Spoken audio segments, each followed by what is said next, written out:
तो देखिए question number 7 में ई दिया और इसको सॉल्व करके ई प्रूव करने के लिए बोल रहा है। तो हम इसको सॉल्व कर लेते हैं। तो सबसे पहले जो दिया उसको लिख लीजिए। तो यहाँ पे दिया है तो हम लोग यहाँ पे दिया है लिख लेते हैं। तो दिया क्या, दिया है -a² ba और ca। उसके बाद यहाँ पे ab और -b² और cb। उसके बाद ac bc माइनस में c²। अब इसको आगे सॉल्व कर लेते हैं। तो देखिए इसमें पहला पंक्ति में कॉमन क्या आ रहा है, ए यहाँ पे भी है, ए यहाँ पे भी है, ए यहाँ पे भी है।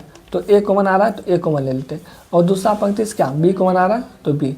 और तीसरा पंक्ति से क्या कॉमन आ रहा है सी तो सी। तो ए बी सी कॉमन ले लिए। इसमें से हम ए कॉमन ले लिए। यहाँ पे 2 ठो ए था, एक ठो ए को बाहर निकाल लिए। तो यहाँ बचेगा केवल एक ठो ए। तो एक ठो ए, यहाँ से ए को बाहर निकाले, यहाँ बचा बी। यहाँ से ए को बाहर निकाले, यहाँ बचा सी। इसमें से क्या निकाले बी। तो यहाँ से अगर बी को निकालेंगे तो यहाँ बचेगा ए। इसमें से बी को निकालिए तो यहाँ बचेगा -b। यहाँ से बी को निकालिए तो यहाँ बचा सी। और इसमें से निकाले सी को निकाले तो यहाँ बचेगा ए। सी को निकाले यहाँ बचेगा बी। सी को निकाले यहाँ बचेगा -c। उसके बाद देखिए फिर कॉमन क्या आ रहा है, इसमें से ए कॉमन आ रहा है, इसमें से बी कॉमन आ रहा है, इसमें से सी कॉमन आ रहा है। तो कॉमन ले लीजिए।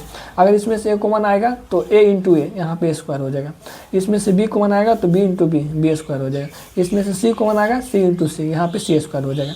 -1 1 1 और यहाँ पे 1 -1 1 बचेगा। और यहाँ पे 1 1 -1 यही बचेगा, काहे कि हम लोग कॉमन ले लिए।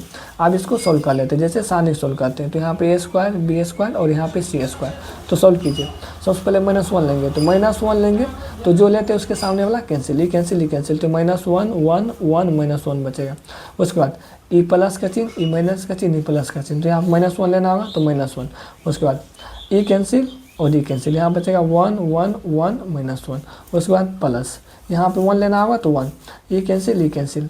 तो यहाँ पे 1 -1 1 1 ये होगा। तो आप इसको आगे सोल्व कर लेते हैं। तो आप यहाँ पे a² b² c² हो जाएगा। उसके बाद -1 माइनस प्लस।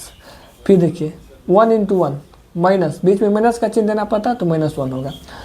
1 × 1 1 1 × 1 1, लेकिन बीच में माइनस का चिन्ह देना होता तो इसलिए माइनस का चिन्ह थे। फिर यहाँ पे -1 है तो -1। उसके बाद -1 × 1 तो -1 हो जाएगा। बीच में क्या माइनस का चिन्ह देना होता है तो माइनस का चिन्ह। 1 × 1 तो यहाँ पे 1 हो जाएगा प्लस।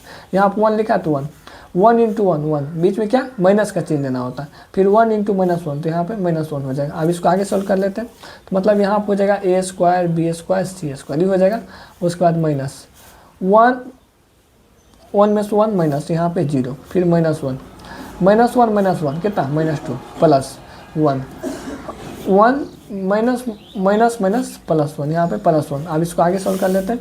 तो मतलब यहाँ पे हो जाएगा a² b² c²। उसके बाद यहाँ पे हो जाएगा -0। उसके बाद -1 -2 कितना, यहाँ पे +2 हो जाएगा। उसके बाद 1 + 1 कितना, यहाँ पे भी 2 हो जाएगा। मतलब यहाँ पे हो रहा है a² b² c²।